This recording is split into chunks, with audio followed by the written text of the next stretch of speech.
tengah juga ini harusnya mulai berani memasangkan nama Gonzalo Villar, kemudian Ebri Madarbo, termasuk Diawara ya. Jadi jangan hanya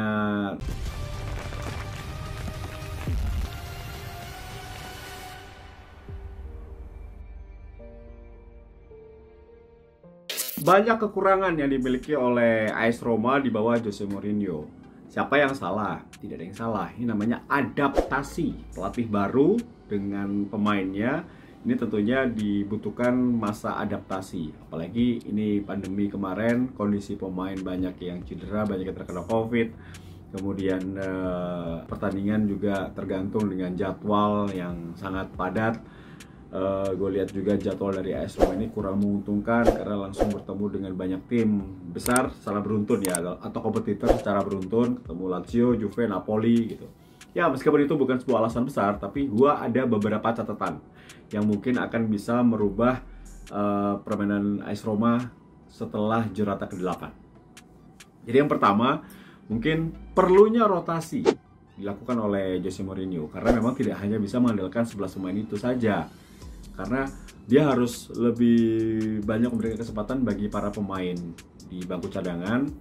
Mungkin untuk ada dibagi dua tim ketika main di Conference League, timnya tim A atau tim B, sedangkan untuk di Serie A tim A atau tim B gitu. Jadinya ada tanggung jawab dan juga ada kesempatan bermain. Karena sebetulnya pemain-pemain muda Roma ini bisa dimaksimalkan untuk melakukan rotasi, setidaknya bermain di Conference League karena memang levelnya lawannya Roma ada di bawah Roma. Itu yang membuat rentan cedera. Karena apa? Di posisi bek kanan praktis tidak punya pelapis, jadi jangan terus memainkan De Castro. Sedangkan di bek kiri itu masih banyak opsi lah. Masih ada Calafiori, masih ada Vina, itu masih bisa dipasang gitu. Nah, untuk di bek tengah juga sebenarnya masih banyak rotasi yang dilakukan. Ada kalau kita lihat Mancini selalu berpasangan dengan Ibanez, kan masih ada Smalling, masih ada Kumbula.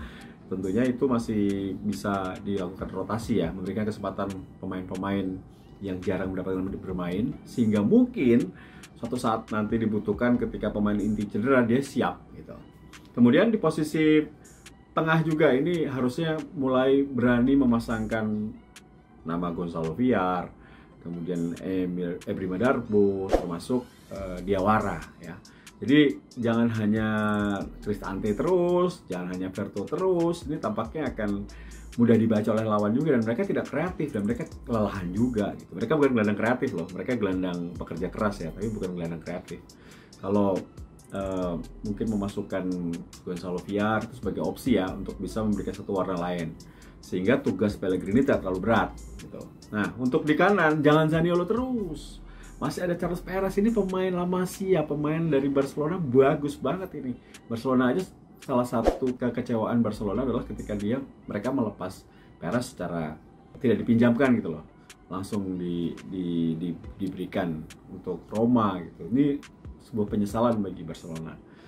Ini bisa dirotasi karena memang Carlos Perez lebih banyak kreasinya berbeda dengan Zaniolo gitu. Sedangkan untuk Lorenzo Pellegrini memang sang kapten bisa diistirahatkan ketika lawannya tidak terlalu berat ya, dalam arti di Conference League mungkin bisa diistirahatkan karena memang dirinya dibutuhkan untuk mengembalikan Roma ke zona Liga Champions di Serie A Liga Italia. Nah, untuk Mkhitaryan, kalau Lorenzo Pellegrini tidak main, Mkhitaryan aja main di situ di posisinya Pellegrini itu oke. Atau Zaniolo di posisi itu bisa.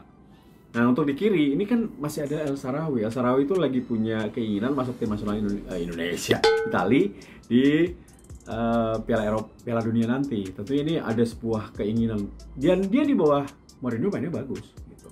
Nah, untuk di depan Tammy Abraham harus diparkir dulu 1-2 pertandingan biar dilihat persaingan itu ada Borja Mayoral, ada Eldor. Why? Nah, itu pertanyaan dari fans. Mungkin sama dengan gua. Buat apa dipertahankan, dipinjam dari Real Madrid tapi tidak dimainkan? Sedangkan dia adalah top scorer di Europa League musim lalu. Gitu. Jadi banyak sekali pilihan sebenarnya di lini depan. Tinggal Jose Mourinho keras kepala atau tidak, gitu kan? Ya dia memang pelatih besar, memang dia punya karisma. Tapi dia juga harus berpikir bahwa Roma bukan hanya ingin berada di zona Eropa, ingin Scudetto juga, ingin masuk zona Liga Champions, ingin juga juara Conference League gitu. Jadi ini materinya sebenarnya masih ada.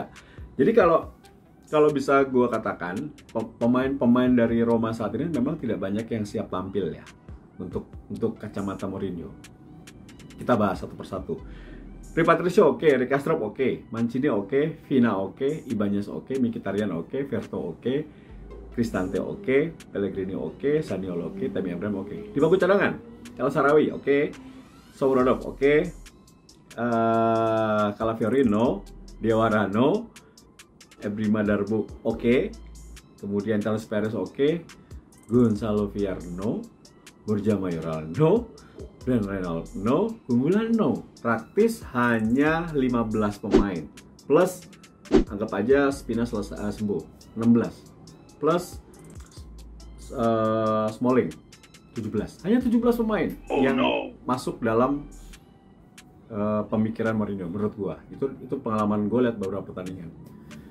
Itu Darboe udah dimasukin loh. Harusnya 21 pemain kalau menurut gua, karena Calafiori oke masukkan, Diawara oke, Gonzalo Villar oke, Borja Mayoral oke, 4. Jadi 21 pemain kan. Kalau tadi kan 17 pemain, jadi 17 itu lelah.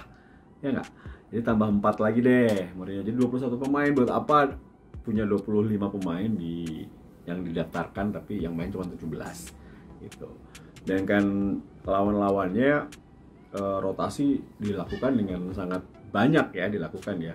Inter, Milan, Juve, bahkan rotasi terus dilakukan karena memang kadang-kadang pemain cadangan memberikan satu dampak yang berbeda ketika ditampilkan sebagai pemain inti.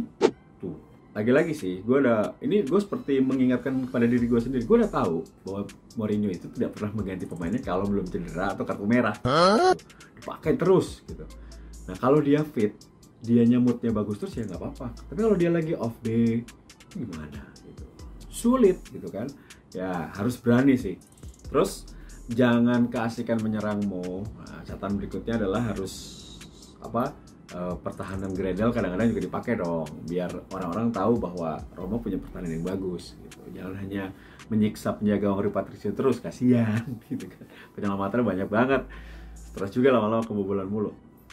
Oke itu, kemudian rotasi penting banget. Catatan gue berikutnya adalah mungkin jangan textbook ya, terlalu mudah dibaca dalam pergantian dalam pertandingan. Pasti kalau si A keluar yang ganti si B, kalau si C keluar yang ganti si D, kalau si E yang keluar yang ganti F. Itu udah kebaca banget. Dan itu juga sebagai fans juga pasti udah tahu. Kalau si Mkhitaryan yang keluar yang diganti pasti yang masuk pasti si A, si B gitu. Kalau si Zaniolo keluar pasti yang masuk si B. Jadi udah kebaca. Itu pun pasti sudah dianalisa oleh tim kepelatihan lawan gitu. Jadi menurut gua adaptasi itu memang lagi proses adaptasi dari pemain dengan pelatih baru. Semoga terus ya meningkat ya, karena saat ini Roma masih di posisi keempat tapi sudah didekati oleh posisi 5, 6, 7, hanya beda 1 poin. Jadi lampu kuning. Kalau Roma kepleset lagi lawan Napoli atau lawan berikutnya, bahaya. Harus ada perubahan.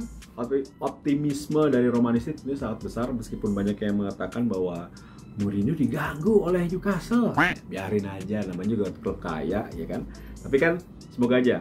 Gue berharap sih 3 tahun Mourinho tidak pindah, tetap di Roma dengan banyak perubahan yang akan diberikannya. Jadi kembali menanamkan fondasi kuat. Syukur-syukur perpanjang karena Roma nanti Scudetto gitu, cukup panjang ya. Alhamdulillah. Tapi kalau enggak ya, minimal 3 tahun lah, memberikan kepercayaan diri untuk fans, untuk Roma, dan juga fondasinya diperkuat dengan hadirnya Mourinho. Setelah kemarin compang-camping berganti-ganti pelatih nggak jelas, berapa kali ganti pelatih 5-6 kali sampai terakhirnya Paulo Fonseca yang paling lama, akhirnya juga tidak bisa berbuat apa-apa gitu. Oke, terima kasih sudah menyaksikan Tes10 TV. Itu analisa gua, suara hati dari fans, mengapa AS Roma kali ini masih up and down, tidak stabil, dan apa yang harus diperbaiki ya. Itu mungkin catatan dari gua. Sampai ketemu lagi di konten berikutnya. Tio Nugroho sign out. Bye.